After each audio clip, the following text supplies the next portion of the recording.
This is Fortress on a Hill. Thank you for joining us. I'm Henry. And I'm Danny. We're here to tear apart recent stories about our nation's armed forces and our veterans. We hope you'll take a critical look at what's happening with our military, and we hope you enjoy the show. Now, let's get started.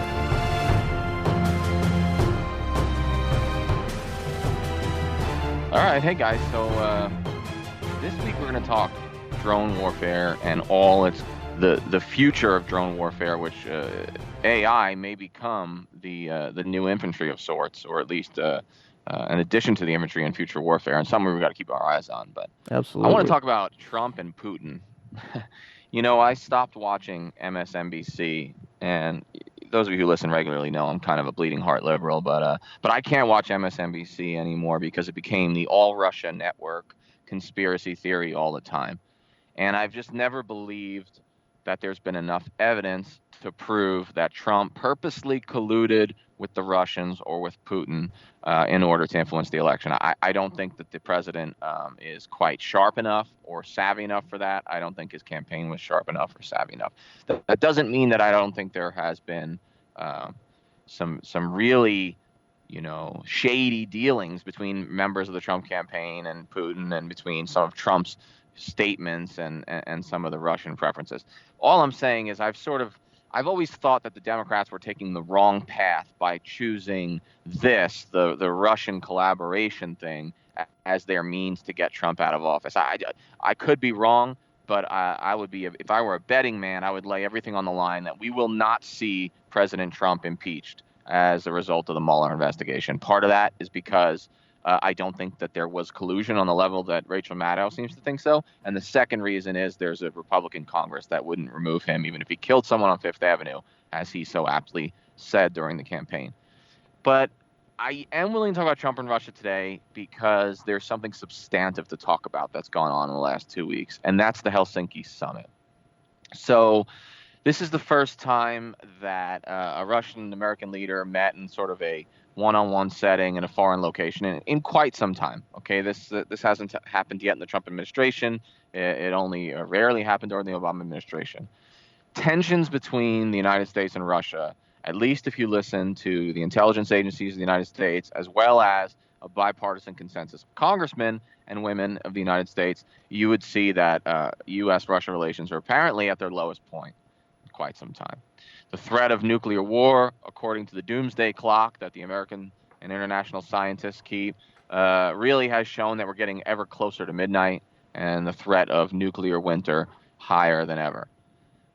That being said, one would think that Trump and Putin meeting, talking, and coming to some sort of agreement would be a positive thing. Only that's not how it's been reported. You see, if we had responsible media in this country, like the British do and like some other countries do, there would be a complex conversation that would go something like this, at least in my opinion. It would say, it is, number one, a very good thing that President Trump and President Putin are working to avoid a future war and are trying to come up with some sort of settlement for things like the Syrian civil war and the Ukraine crisis and other flashpoints between the two countries. And that responsible news reporting would say, yes, it's a good thing that we're trying to avoid a major power war between two nuclear-armed superpowers.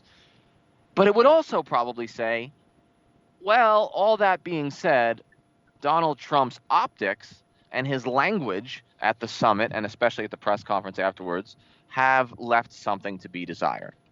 But we don't have that kind of conversation in the United States. What we have is the right, which says, suddenly the right loves Russia. Very interesting, because the political right has always been so anti-Russia. Suddenly they're pro-Russia, or at least they're pro-detente or peace with Russia, and Trump can do no wrong in their eyes. He's doing the absolute right thing.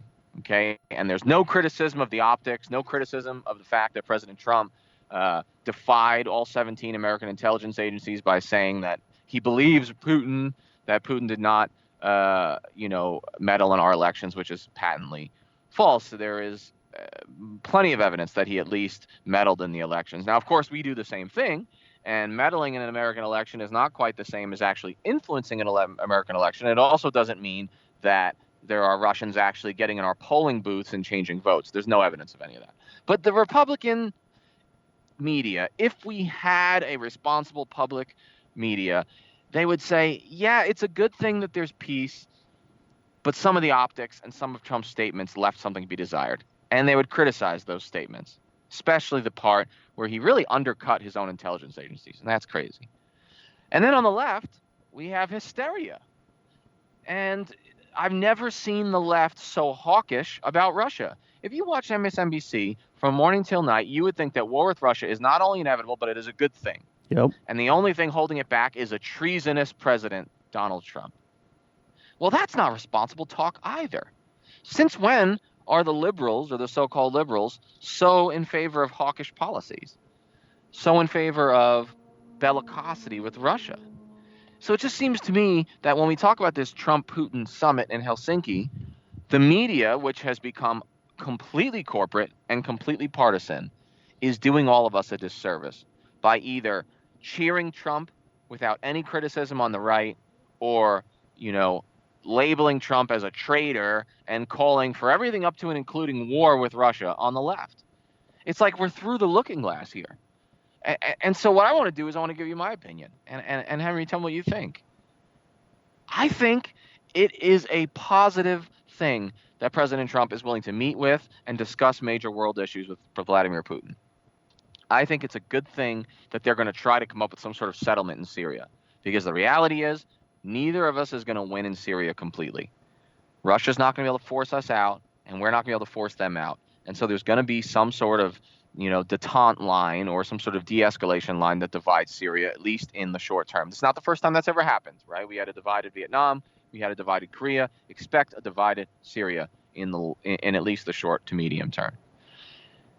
Making a settlement on the Ukraine and Crimea probably also makes sense. The fact on the ground is that Russia controls Crimea, and most Crimeans want to be controlled by Russia because they are Russian-speaking ethnic Russians.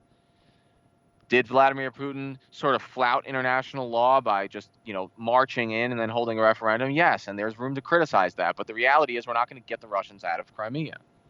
A settlement in the Ukraine is also necessary. The point is there are major flashpoints between the United States and Russia, but none of them require a war. None of the competing sort of conflicts between the United States and Russia would actually make a war sensible. War with Russia is not an option. And the thing is, I think Vladimir Putin knows that.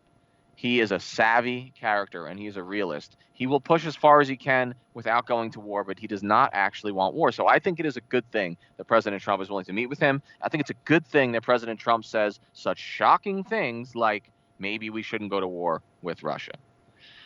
But I also think President Trump is a very poor communicator on this issue. And it is not a good idea to leave all 17 of your intelligence agencies out in the cold and make it seem like you trust an autocrat like Vladimir Putin at his word over the informed opinion of your Justice Department as well as your 17 intelligence agencies. So the point is, I think that it's a good thing that Trump is meeting with Putin and we're trying to hash these things out. I think it would be a great thing if we could at least coexist with Russia without our fingers on the nuclear trigger. There's been some really good articles this week. Rand Paul wrote an article defending Trump. And as you know, Rand Paul, senator from Kentucky, is also very critical of Trump on other issues. So he's consistent in the sense that he does not necessarily take a partisan line on this. And Pat Buchanan, a former Republican candidate for president or in the primaries for president, who is anti-war and criticizes criticizes Trump on his foreign policy all the time, also defended Trump this week in an article saying that it was a good thing. That being said, I think there's room for criticism of the optics of this whole thing. Trump could use some help getting rid of his brash confidence when it comes to these press conferences and maybe show a little bit of modesty. But I will tell you, I'm getting pretty tired of this alarmism on the left, and I'm a person of the left. And I think it's very irresponsible of us not to recognize that peace with Russia is necessary and that some sort of settlement is necessary. Yeah, the response, not just to recent events in Russia, but the response of the Democrats since Trump was inaugurated is to be much more militaristic. Anytime that there's, anytime Russia has come up, they have been out in front. And I think that they believe that there's no way they can optically be honest about what's happening with Russia and our election system without paying a severe penalty. Because if they act weak, then come midterms, the Republicans are going to be able to talk about that. Now, I don't think that that's actually relevant in the least, but I think that that's what they're focusing on. The other part of it is that there are a lot of really huge pro-war Democrats. Tim Kaine is one immediately comes to mind. Um, but last podcast you talked about the possibility of withdrawing troops from certain parts of NATO and the response from the Allies in that way. And the Allies were terrified. And I think, again, it's this beast we've created. Like you said, is that Vladimir Putin has no real interest in going to war.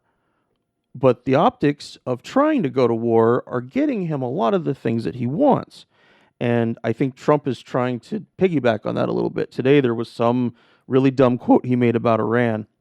Nothing's happening with Iran. We haven't had, Iran really hasn't been in the news other than it's supporting Syria in our standoff in the Middle East. That's it. So why make this huge, fire and brimstone, I can't remember what the hell he said, tweet that has no relevance to real life? Not that that's anything different for Donald Trump, but it's getting our goat. It's getting our allies' goat, and they're spending more and more.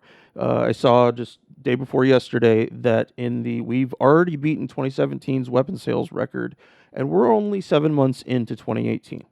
So I think that that's part of this. I think that I don't know that he's smart at this, but I think Trump could see stirring this big pot as a way to bring the other allies that are a little more distant. Maybe like Germany. Germany has really, really been getting his goat lately, and so this is a way to kind of maybe stick it to him, maybe get a few more missile sales out of him. Yeah, absolutely.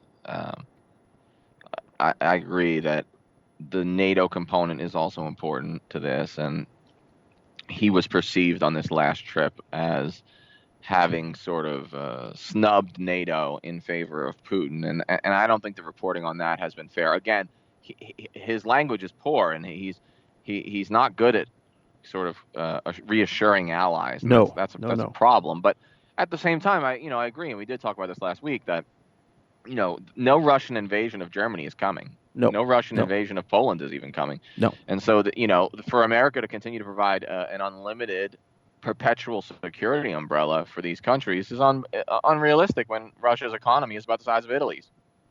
But NATO holding has a weak hand. NATO has gotten used to this arrangement, though. They've gotten used to us throughout all of the Cold War, not counting World War II. We've had troops all over NATO countries. And so now we're digging up these other things, and they're starting to ask themselves, do we really want to do all this military spending, or do we want to let Trump say nasty things about us and let the Americans do our heavy lifting? Right. Because almost all we do Germany might send some trainers. Spain, I remember Spain had a really small contingent in 2004 when I got there. These guys don't want to send mass troops anywhere. They're perfectly content with us doing it, assuming they're okay with that at all, but they don't want to say anything about it in order not to alienate them. Yeah, and it works out perfectly because they can continue to spend on social programs, healthcare, government investment, education, all the things we don't invest in because we're so busy fighting wars across the entire world. The Europeans are able to invest in those things, and by every marker, including infant death rates, life expectancy, the happiness index, by almost every marker of success, the Europeans are superior to the United States. The only thing the United States is truly superior in is military force and the ability to project power. And, it's a shame that we live in a country that is number one at only one thing, and it's death, killing, destruction, defense, in quotes, however you want to call it. And that's one thing we're going to dig up today with dealing with drones is how do we find the justification to say that we're defending our country with drone strikes in countries that we have no active hostilities with, and even so with people that are American citizens. All right, guys. So we're going to talk about drones today, and I have an article that I want to use as the lead-in for this before we get into the meat and potatoes of it. And the article talks about how a company called General Atomics, which they are the creators of the ever-famous Predator drone and the new Reaper drone that is slowly replacing it. And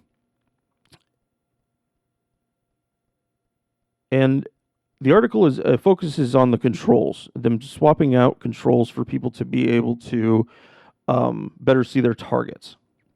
And they're in the process of buying 350 more Reapers, which can drop missiles or can shoot missiles and drop bombs. Each of them are 16 million apiece.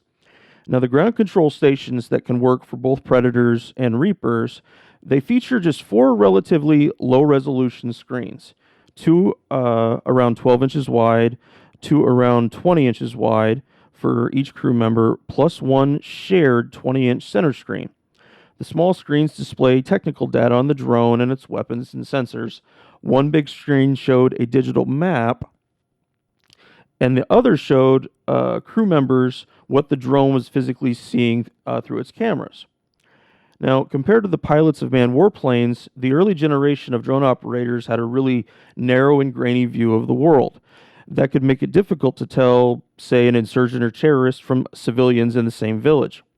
The UK-based Bureau of Investigative Journalism counted 430 American drone strikes between 2004 and 2018, resulting in as many as 4,026 deaths, including up to 969 bystanders, orders of magnitude greater than the figures released by the DoD. Now, it's important to note about how fatigue can compound the stress of wartime decision-making. Drone flights can last 12 hours or more, and as the demand for drone missions outpaced the Air Force's ability to train fresh operators, the service required crews to work longer hours and take fewer days off. That's just a pretty ordinary thing in the military if you're down people, is you just expand hours or you just take away days off. Now, some of these people have flown in combat for 2, 3, 4, 5 years straight. And that the amount of drops really surged in 2015 as the Air Force was dropping tons of bombs on ISIS. And with dozens of drones and hundreds of crew members, the 432nd Wing that's at Creech Air Force Base in Nevada, it's the biggest unit of that makeup in the entire Air Force. But the wing is also home of, quote, the Drone Doctors, a small task force of operational psychologists, physiologists, flight surgeons, and chaplains known as the Human Performance Team, who have top secret clearance to meet with drone personnel grappling with occupational burnout. So the Air Force is getting ready to go through a whole huge series of upgrades designed to make screens bigger and more visible, and also are designed to much more closely mimic the view of a pilot actually in a fighter jet. The improved Block 30 station with more and larger screens, it rolled out a few years ago, and it's quickly becoming the Air Force standard drone control station.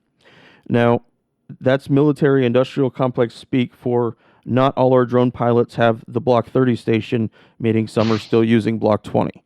And so, I want to point out is that earlier when I was talking about the fuzzy screens and everything, that's the shit they're using.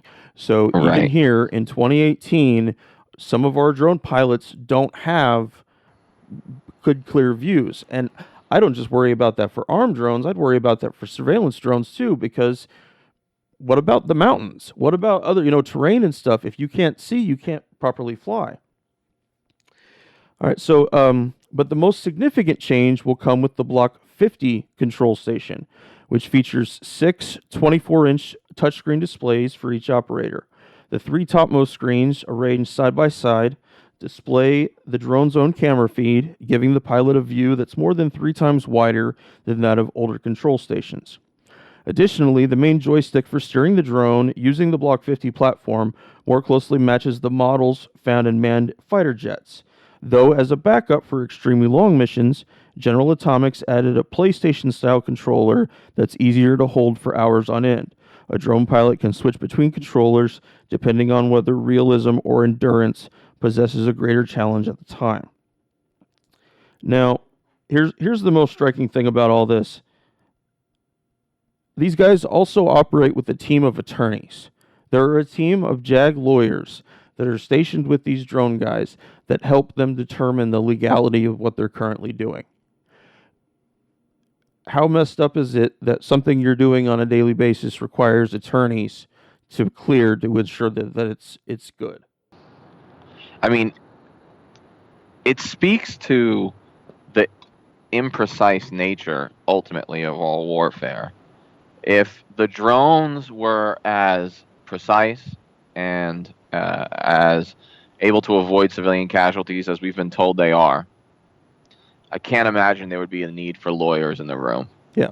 I can't imagine there would be a need for lawyers to clear every strike. I remember when I was in Afghanistan, in the end, the Battalion XO, who was a major, usually had clearance authority to drop a bomb. So from an armed drone. So we on the ground would call to for support. Then maybe there'd be a drone overhead, maybe a Predator, and then the commander on the ground, which was me, would give approval, and then in the talk back at the bigger base, the Battalion XO or the battalion commander would give a final approval before they dropped. And sometimes they did call lawyers to make sure that they were cleared to go. And so, that always struck me as strange that we would need to do that if we weren't worried about collateral damage, if there wasn't an inherent risk of alienating the population, then why would we even need the lawyers, Exactly. And these drone operators are even more extreme examples of that because they do this as a matter of course. I wonder, and I know I mentioned this a lot, but we talk about how technology is giving us greater distance from war, that we're now becoming so detached from our targets, from the countries we're actually actively bombing, that an attorney has to give us an approval. It's that I'm trying to think of the right word to describe it, but it almost seems like how an attorney would justify a police officer using deadly force, regardless of whether the deadly force was actually needed. So it's an extremely litigious type of warfare, and it is really different from the Second World War or conventional wars between major nations, which we really haven't fought one of those since the Gulf War of 1991. What concerns me in particular are the sort of black side of the house, the more secretive side of the house. When the Department of Defense is dropping the bombs, there are more rules and there's more transparency for the public. When the CIA or other three-letter agencies are dropping the bombs, a lot more of it is kept secretive. And so we don't know if there are lawyers there. There may very well be. Yeah. But a lot of the statistics on civilian casualties, et cetera, are not as apparent when a different three-letter agency besides the DoD is clearing and dropping the bombs. And we have a structure now where what is inherently a military action, which is dropping a bomb on someone's head, is now being utilized by paramilitary organizations that are not part of the Department of Defense. And so we've spread out the killing responsibility and authority to agencies besides our military. And that's sort of dangerous. I mean, it raises a whole lot of questions about supremacy, about authorization, and who has jurisdiction. And I think it's a dangerous thing. And your article really sort of speaks to that.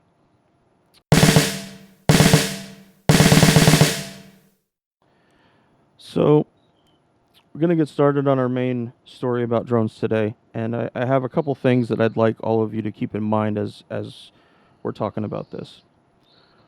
What does it mean to hate blue skies, to not appreciate a clear day because there's a chance of getting bombed? There's a chance of seeing a drone, which you don't know if it has bombs or not.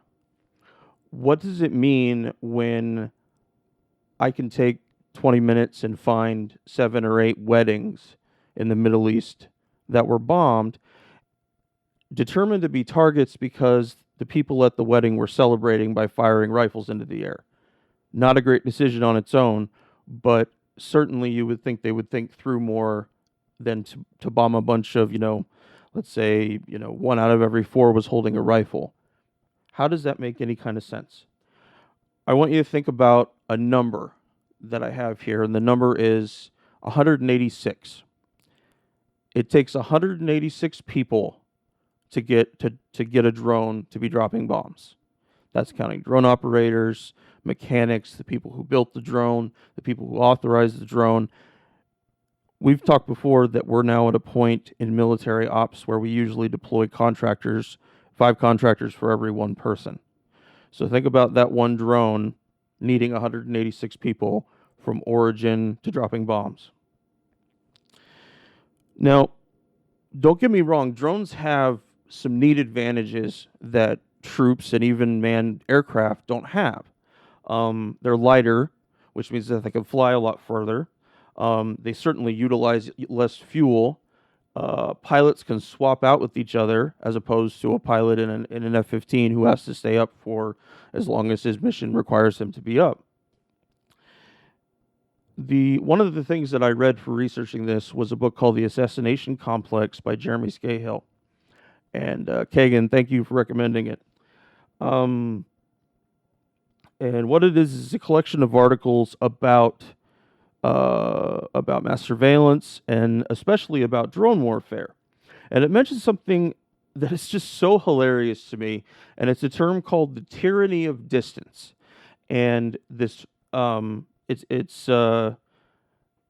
how far do troops, aircraft, whatever you need for a mission, have to travel in order to actually get there? But in ops, in actual manuals and op orders, they're referring to it as the tyranny of distance makes this mission harder, for example. I didn't realize that something tyrannical could come out of writing op orders, or it's just so fucking hilarious to me. All right, so now Camp Lemonnier in Djibouti is a main drone launching base, and it's 500 kilometers from Camp Djibouti. From Camp Lemonnier, Lemonnier, right, Danny? Camp Lemonnier Right. to Yemen, and it's around 1,000 kilometers from Camp Lemonnier to Somalia. And so, it was clear in reading through some of this stuff that drones have allowed us to go after targets far, far, far away from any kind of military visibility. So it means anything that goes wrong there isn't going to be seen by us, other than possibly the drone operator. But if the target's done and they've done whatever their after action that they have to go through, why would they continue to go back there? Now, drones can also be controlled much more than utilizing local proxy forces. Notice so much these days that, and I think it's just the nature of the way we train guys, is that our proxy forces, American and other countries, they commit a lot of war crimes. Generally because they're operating in areas where there is no visibility. There aren't American troops on the ground, so who the fuck is going to complain about them?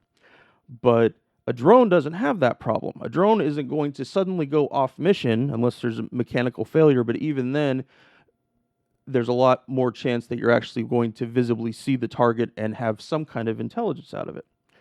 We don't, I've been skimming over this, but we don't put any American personnel in danger. So there's no chance of any of our guys, the lives that we value the most, from being harmed, nor the expenditures for their mission, which I'm sure it's, to send a 12-man JSOC team somewhere versus a single drone strike, there's no contest. I bet almost the whole drone costs less than the entire mission for the JSOC guys.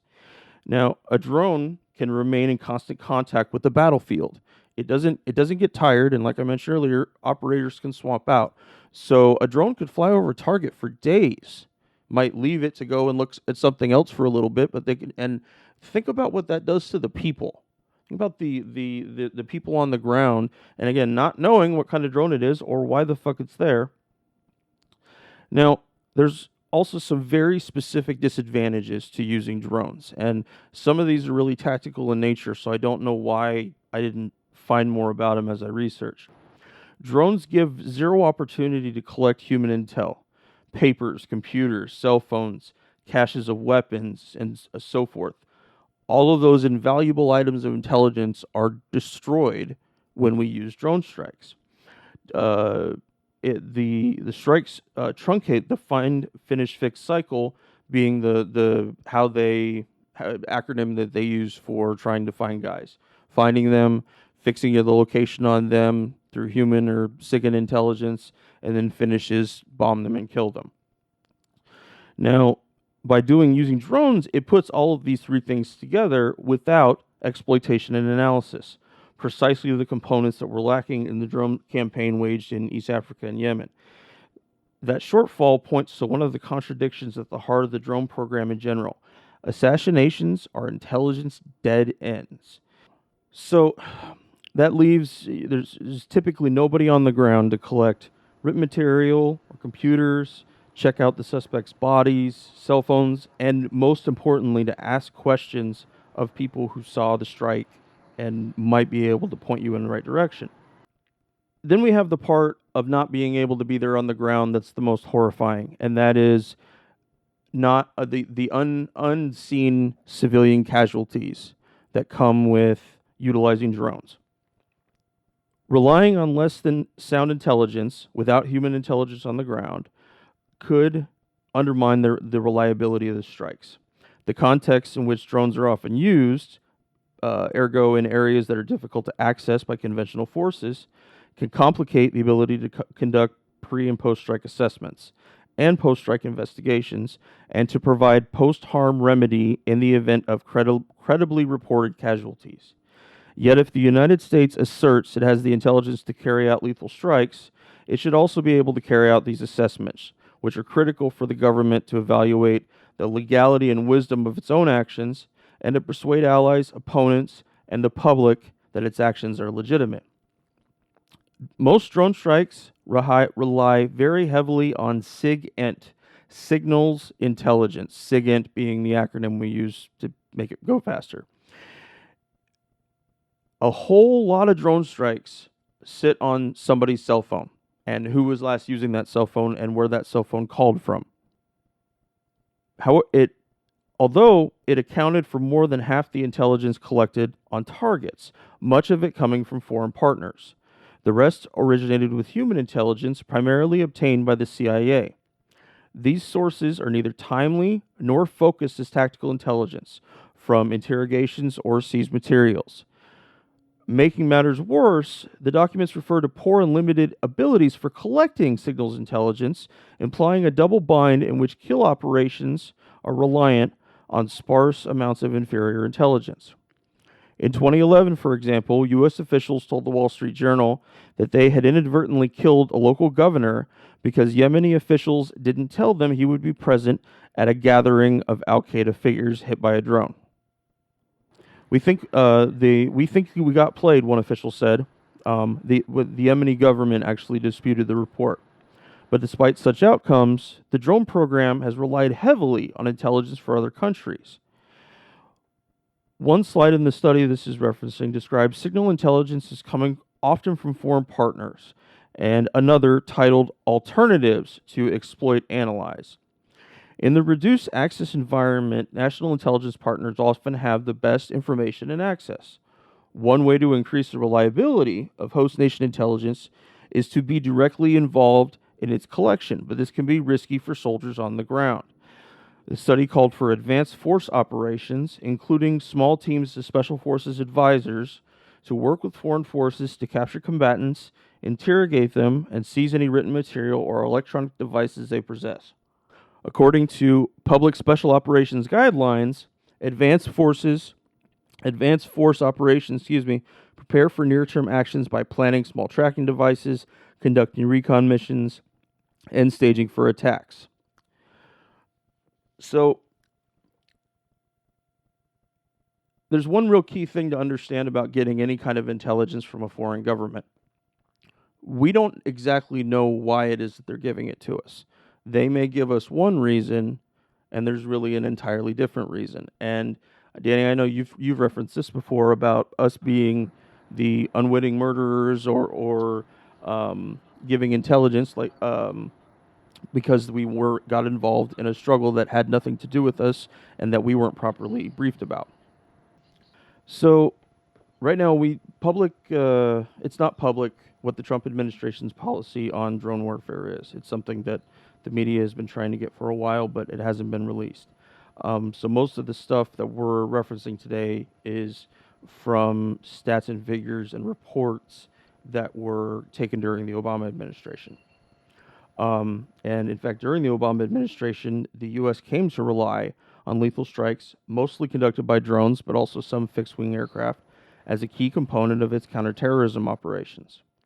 From Obama's inauguration to him leaving the office, he authorized more than 550 strikes in Pakistan, Yemen, and Somalia, as well as other countries where the United States was not at war. By comparison, President George W. Bush authorized 49 strikes during his tenure in office in Pakistan and Yemen, and President Trump has authorized at least 80 in his first year in office in Pakistan, Yemen, and Somalia, and is on pace to surpass the strike tempo of both of his predecessors. Which brings us to our next thing about a really bad component of drone warfare, and it's something called blinking. So I mentioned earlier about drones wanting to be on site for a certain amount of time. Well, given how in demand drones are for reconnaissance purposes, drones will often leave target areas and go look at something else, or they'll have to go back and refuel and return, or weather keeps them from seeing, or they have equipment malfunction, or I could keep going. I'm sure you get the point. Right. But so when they do get the drone to be back on site of the target that they're supposed to be surveilling, they have no idea what happened in there. A family reunion of 18 people could have now joined that terrorist leader, but that's not going to be included. Now, keep in mind with this whole thing about blinking is that when a kill authorization is given, it usually comes with a 60-day window. And because of all the horrendous administrative steps that it takes to go from finding any kind of terrorist intel to actually making a strike, it really puts these guys on a wanting to strike over not wanting to strike, because if they lose their window, they have to go through all that again. And to include other windows, like I mentioned, with the weather and leaving and all that other stuff. So it really invites error. Yeah, no, so I was going to jump in and kind of add in a few other thoughts about the weaknesses of drone warfare. All the points you raised are just so vital, and I'm really glad that you read the Jeremy Scahill book. He's really been on the forefront of this reporting since the start. I've got a lot of concerns with drone warfare, and just like you, I recognize there's a value in the use of drones. It can protect our pilots. It's incredible eye in the sky. It gives us reconnaissance capabilities we've never had before. And yet, when President Obama came to rely so heavily on drones, I was uncomfortable. And there were a few reasons for this. One of them has to do with sovereignty. You mentioned these strikes in Pakistan, Yemen, and Somalia, countries we're not at war with. We violate the airspace of these three nations, as well as many others, in order to conduct strikes, either within those nations or in adjoining nations. How will the United States respond, inevitably, when Russia, China, Iran, North Korea, and other countries start to utilize drone warfare at the same level as us? Will we be accepting their violation of the airspace and sovereignty of our allies or of our partners, or potentially of the United States? I think the answer is, of course, no. And if the answer is no, then we are not only sounding hypocritical, but we're placing ourselves in a situation where we may have to go to war in order to police those boundaries. So the fact that we no longer declare war, the fact that we no longer even get authorizations for the use of military force to expand our wars, tells me that drone warfare, by its very nature, contains the potential and the temptation to constantly escalate wars. okay, because you're violating the airspace of these countries. The second thing that concerns me about it is the assassination component. Now, we don't call it assassination at the top of the DoD because we're uncomfortable with that term, and also because assassinations are illegal, but targeted strikes are not. So Mm-hmm. we don't conduct assassinations, right? We come up with the euphemism, these are targeted strikes. And there's a place for them. But President Obama, who in many ways was an extraordinarily smart, extraordinarily qualified president with definite humanitarian impulses. Okay, this is not an evil guy, but he was holding Terror Tuesday meetings where they essentially had a stack of baseball cards of people they were trying to assassinate, and they would pick targets for that week, and he would approve some on Terror Tuesday. Okay, this has been widely reported in open source media by people on the inside of the administration. Now, you may trust President Obama with that power, which I don't think you ought to, but you may, especially if you're a liberal. But do you trust President Trump? Will you trust the next guy or gal? It seems like there are so many precedents that we are setting and so many lines we are crossing with this drone warfare that ought to really concern us as we think about the future. And the third thing that I'll say is the nature of the strikes. You mentioned some of the flaws in the persistent reconnaissance and the targeting and the civilian casualties, but one of the ways that many of these drone strikes are actually utilized is not through SIGINT necessarily, and not through targeting of an individual, but what's called signature strikes. And signature strikes are much less precise than the targeted killings or assassinations, as human beings would call them, if there was any soul in our language. And these signature strikes, what they mean is there's circumstantial evidence on the feed of the drone that leads us to believe the people we're looking at are bad guys. That could be a gathering of a lot of young men. It could be the presence of a lot of weapons. It could be the utilization of certain vehicles in certain areas, and essentially a, a conglomeration of circumstantial evidence leads the operator to get approval to strike these individuals on the ground. Signature strikes tend to have more civilian casualties because they are less precise, because they are imperfect as a means of striking. I'm not saying they should never be used, but I think they have to be regulated very carefully because the perception on the ground, as you said at the start of this session, is people are terrified of blue skies because they're terrified that blue skies mean American drones can buzz at will. The perception among many people in South Asia and the Middle East is that the United States is a soulless, faceless army that uses robots to do their killing for them. We're seen as unmanly, as lacking in chivalry, and as completely robotic in our killing. And the problem with that is those perceptions on the ground eventually do affect our soldiers when we do finally put soldiers on the ground, because in the end you can't secure territory without boots on the ground. By the time we get there, the use of drones has oftentimes made us so unpopular on the ground, so tarnished our image, that we're actually in more danger when we do eventually place soldiers in those positions. So what's my point? Well, my point is there are a lot of flaws in drone warfare, and perhaps the main one is that we would never accept, we, the United States of America, I could never imagine would accept the violations of sovereignty that are inherent in our casual use of drones.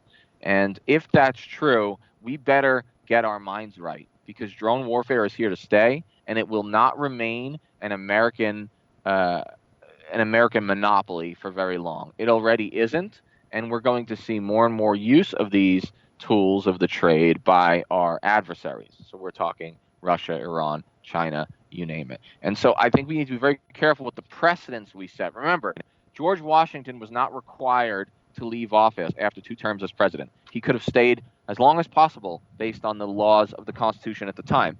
But he set an important precedent that was followed for 33 consecutive presidents after him of leaving office after 2 terms. The reason I tell that little vignette is this. The precedents that the United States are setting with our uses of drones are going to come back and haunt us when other countries around the world start utilizing drones on the same level. So I just wanted to add that 2 cents and remind people how really dramatic this is in terms of the way it has changed warfare. And AI, artificial intelligence, robots, whatever you want to call it, are going to be a major, major component of any future war. And we better be ready to accept the precedents we've set when our adversaries start doing the same things.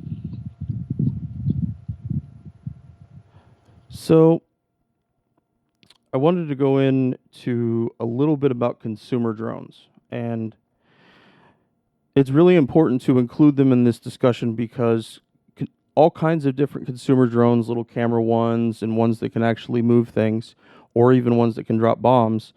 I know the Special Forces Command recently grounded some of the quadcopters that they had bought for that because there was some kind of software. Um, there was some way that they were worried insurgents were going to be able to hack into them. But I found an article from Vice that talks about there's already an ongoing pipeline of consumer drones going between the US and the UK and ISIS in a variety of spots in the Middle East. And they've utilized a series of dummy corporations at each end, along with various spots in between. There's also a similar pipeline between ISIS and China as China further expands its drone market. When the Iraqis took back Mosul in 2016, they found a set of documents that belonged to ISIS drone makers and suppliers. And it's so funny to me, Danny, reading about, talking about them having to turn in a standardized 4-page form and they have Right. to do this and this and this, and they're halfway to being our army already. Um, they found purchase lists that included items such as GPS units and memory cards. Um, it to me, it really felt like going to supply before a deployment, as the army would give us so much stuff, even sometimes stuff that we had no practical need for. Now, given that our technological advances push enemy fighters to do the same, it's important to note how ISIS and other groups have adapted since 9/11, since we've started being a massive force in the Middle East. IED, improvised explosive device technology, has improved a great deal. The ability to create their own munitions, like mortars, is another huge one. So will go drones and their advances. And as we advance and bring drones into the lowest levels of our military, like I'm sure these days, guys that are deploying probably are being issued drones. Maybe one squad leader has a drone, or there's a couple per platoon, so they can use the camera to look at things and see things they wouldn't otherwise be able to, I'm sure. And once again, globalization and capitalism.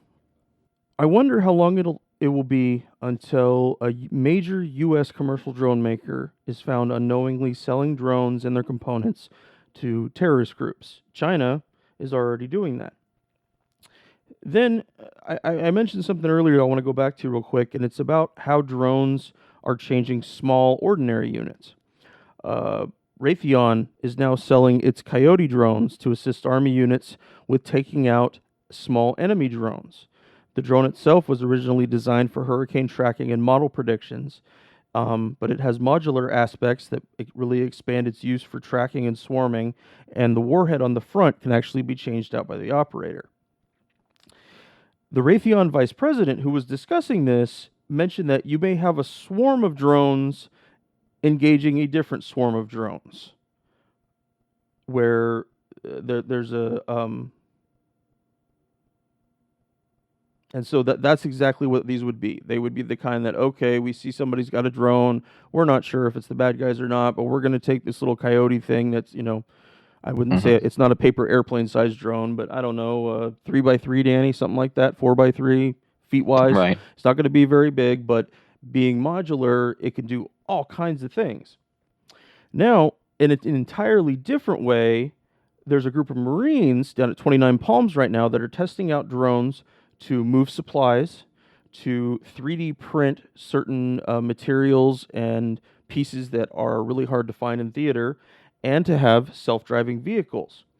They're actually gearing up for a Marine Expeditionary Force level training exercise that's going to include these drones. One of them is an unmanned UH-1 Huey. It is the helicopter of fame from Vietnam. They are still in use all over the world. Medevac helicopters, other reasons. Danny, imagine having to sign for one of those on a hand receipt. your supply. That you guys know Mm-hmm. how to take a Huey, a literal full size Huey. The drone is the size of the helicopter, and send people off. That's just that it blows my mind how cool I think that is, but it also really points at how close infantry, cav guys, MPs are getting to having this kind of tech as an everyday part of their sign off sheets. And then another different sector here, we have the Navy running tests on drone swarm technology, claiming current Navy ship defenses aren't adequate for drone defense. And in testing with an 8 drone swarm, when on destroyers and battleships and stuff, at least one drone always gets through. And this percentage bears out even when you're adding more drones. They went up to like 50, and with 50 drones, their system was able to get all of them but 7. But 7 drones onto a battleship could disable it, depending on what kind of explosives or whatever ordnance they were taking. So yeah, that's just unacceptable. Enter the Locust program. Locust, an acronym I don't recall what it means at the moment, is designing a way for a battleship to control its own swarm using the same Coyote drones I was talking about earlier. It was the modularity that makes them so popular. The operator would only have to control the overall swarm, not individual drones. The example they gave is an enemy operator in a nearby fishing vessel who sends the swarm from their location. I think that's such a stupid example because are you counting on a small fishing vessel to go out into the South Pacific and find a battleship to be within range of their drone swarm? That doesn't sound like a very plausible thing to me. I could see drones Right. being used, but short range drones or short range drones, how are they supposed to do those kind of things? So it seemed really dumb that was the example they chose to put. Yeah, agreed. And the last thing I wanted to say, and this is, I didn't really do much research on this, but I did do a little bit of reading about it, is our drone situation here at home. More and more police departments are buying drones for a variety of purposes. Some of them I think are great. Times when an officer would be in danger, going into an abandoned building or a hostage situation, there are legitimate purposes. It's also ripe with the potential to be civil rights abuses in so many different ways.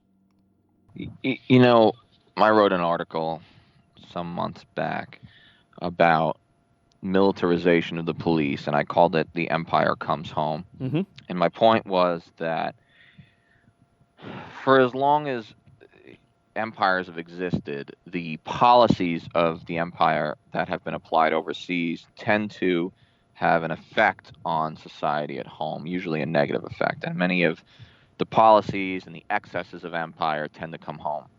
Drones is a perfect example. I'm scared to death of drones being used domestically. You bring up some really good instances where they could help, and I think that it is reasonable that we have surveillance when our police are doing an undercover operation, an important raid on a dangerous building. There's definitely times when drones seem appropriate. What concerns me is persistent surveillance becoming the norm. Because the empire, the American empire, has gotten completely used to persistent surveillance. We don't ask the enemy on the battlefield. We don't even ask the civilians who are innocent on the battlefield, and they, by the way, make up the majority of the people. We don't ask if it's okay for us to consistently surveil them, persistently, perpetually. We don't ask. So who's to say that there will be proper warrants, proper magistrates taking a look at the evidence to make sure it's probable cause before all of us are surveilled persistently here at home? That's dangerous. When Barack Obama ordered the assassination, I don't care what you want to call it, it was an assassination of Anwar al-Awlaki, the Yemeni cleric who was Yemeni American and an American citizen. He ordered his execution in Yemen and also killed his 15-year-old son. Since then, we have also, in a raid, killed his young daughter. But when Obama decided to do this, I had no doubt that Anwar al-Awlaki was a dedicated terrorist and an enemy of the United States. That was true. I think there was enough evidence, open source, to believe that was true. But the Obama administration killed an American citizen from the sky, assassinated him, without providing any probable cause to the Department of Justice, without any internal checks from Congress, without any due process that would be the requisite before you arrested, let alone assassinated, an American citizen. Now, the al-Awlaki case seems extreme because it's rare that that happens. We haven't made a policy yet or a habit of killing American citizens from the sky. But the fact that someone as, quote, liberal as Obama was willing to take that step without feeling any need to provide a public case to either Congress or the Department of Justice or to the American people as to why this was necessary, or to provide any due process accordingly, which is a constitutional right for all American citizens, scared me to death. And when you start talking about drone use at home by law enforcement, we haven't even solved the problem of cops treating white and black teenagers the same. Yep. Case after case after case, we haven't even figured out how to make human police officers treat members of different races equitably. You want to trust those departments? You want to trust the Ferguson Police Department with drones? Maybe armed drones someday? You want to trust the Baltimore Police Department, which tortures to death, essentially, Freddie Gray in the back of a police van? You want to trust that organization with persistent surveillance of its people? You want to trust the NYPD, which has yet to discipline an officer for choking to death Eric Garner on the street for allegedly selling loose cigarettes? And you want to trust the NYPD with drones? Scary. Drones are a tool of empire. They are a tool of the American empire, and they will come home. And rue that day. Rue the day then those drones come home. Because unless there are systems in place, unless our civil liberties are protected, and there are regulations in place ahead of time, expect your civil liberties to be violated, because every historical example has shown that when the empire comes home and when the tools of empire and militarism come home, they will inevitably take from your civil liberties. And that's a really scary thing. And so we spent, Henry did an awesome job kind of laying out this case for the pros and cons of drones overseas, and that's very valuable. And then I think we're ending on the correct note by saying, what is this going to mean for American citizens? Because most Americans don't care whether Iraqis have any right to privacy. No. Most Americans aren't particularly concerned about even the lives of Yemeni revelers at a wedding party who are inadvertently killed. But Americans do care about their own privacy. They do care about their own families and their own friends.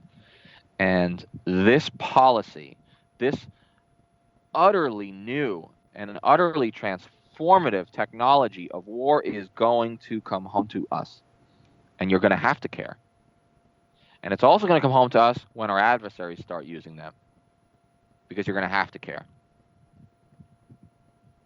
Let's debate this before that becomes a reality.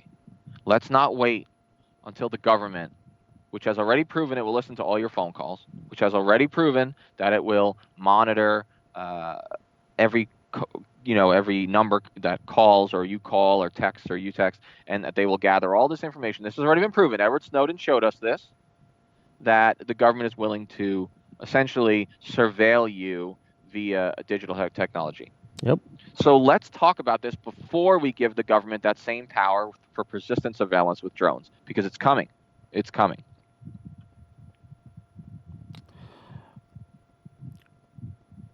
I had one other thought that I wanted to share about drones, and this is more back to the soldier side of it.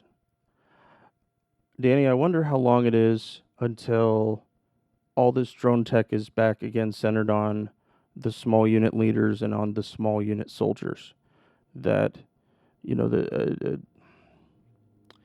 it seems like, again, we create this distance. We're continually creating this distance in combat, but like you mentioned, you can't take an area without troops on the ground. And so right there where the rubber meets the road, it's an entirely different tactic, or excuse me, an entirely different burden for soldiers to have to carry, but also it's a way to really very succinctly push war a little harder, because like I mentioned earlier with the 60-day window, action versus inaction, when no Americans are in harm's way, like you said, nobody really cares if people are looking at Somalis or Yemenis or Iraqis or whoever it happens to be. Where's the humanity left? Yeah. I'm with you. I wanted drones over my head when I was walking into hostile villages or potentially hostile villages in Afghanistan.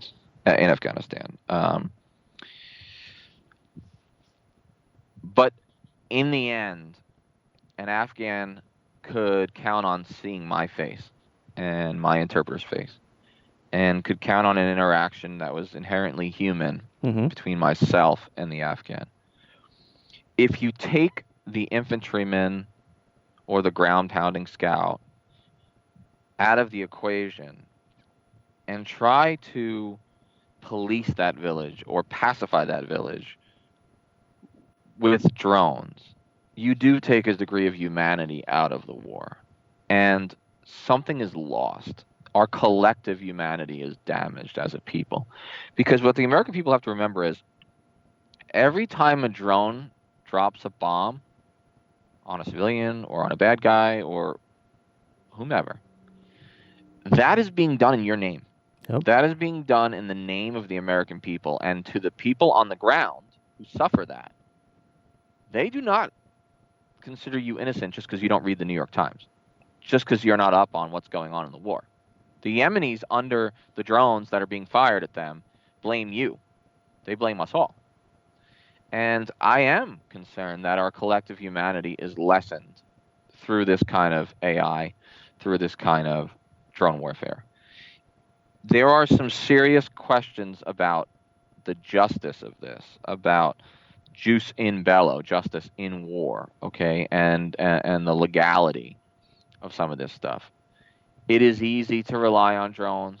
It appears safer to rely on drones, but like you say, where's the humanity in that? And I might be able to, usually not, but I might be able to convince an Afghan villager or an Iraqi city dweller in Baghdad that I have good intentions. We may be able to connect somehow as human beings. I may be able to show that I'm not a threat through my interaction with that person, either because I'm taking off my body armor or I'm pointing my gun down at the ground and I'm speaking to them like a normal human being. But a drone can't do that. It can't. It's a binary. It watches until it shoots. Yep. And it's a binary, shoot or no shoot, okay? And there's no explanation for it. The drone doesn't land and talk to the people and hand out money or apologies if someone is killed. That's not something the drone can do. So I think you're right that this is a bigger question than just tools of the trade or technology. This is about the nature of war, and this is about what is done in the name of you, the American public. Absolutely. And let's just say one more time, please pay attention to this now. Let's debate this now. Let's fix this, and let's have the regulations in place now before it becomes a part of your life. Okay, it's already the part and parcel of everyday life in northwest Pakistan. It's already part and parcel of everyday life in Mogadishu, Somalia. Those people live under the threat of the drone. They live in horror at the sound of the buzzing drone above. Someday this will be in your world, whether it's our adversaries flying drones here or your own government and law enforcement flying drones here. Let's debate this, and let's have something in place to protect ourselves now. Now is the time for the debate, not after your civil liberties have already been taken from you again. Thank you for joining us today. Please come join the conversation at www.fortressonahill.com. You can also find us on Twitter at Fortress on a Hill or on Facebook at www.facebook.com/Fortress on a Hill. We want to hear from our listeners about the topics and issues pertinent to America's military and veteran communities. And last but certainly not least, analyze your news and its sources very closely. Verify everything you read. And remember that no one, no matter how powerful, are above criticism, especially those with the power to send others into harm's way. We'll see you next time.